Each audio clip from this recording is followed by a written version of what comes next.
our minds, and our feelings, they're not the trustworthy friends we thought they were.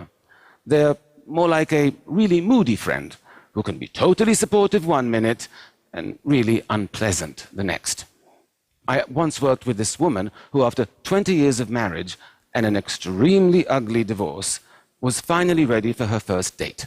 She had met this guy online, and he seemed nice, and he seemed successful, and most importantly, he seemed really into her. So she was very excited. She bought a new dress, and they met at an upscale New York City bar for a drink.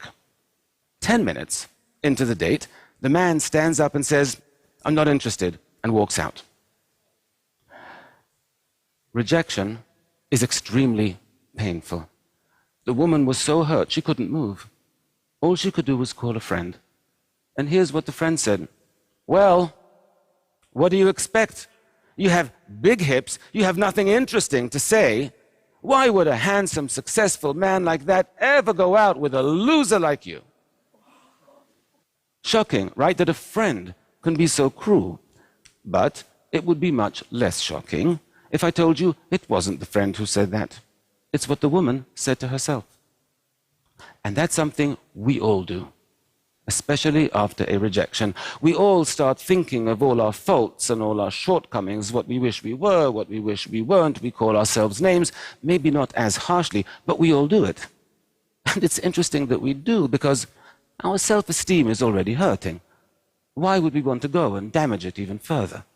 Right? We wouldn't make a physical injury worse on purpose. You wouldn't get a cut on your arm and decide, "Oh, I know, I'm going to take a knife and see how much deeper I can make it."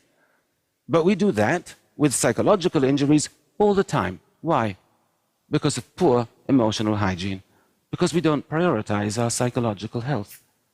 We know from dozens of studies that when your self-esteem is lower, you are more vulnerable to stress and to anxiety, that failures and rejections hurt more, and it takes longer to recover from them. So when you get rejected, the first thing you should be doing is to revive your self-esteem, not join Fight Club and beat it into a pulp. When you're in emotional pain, treat yourself with the same compassion you would expect from a truly good friend.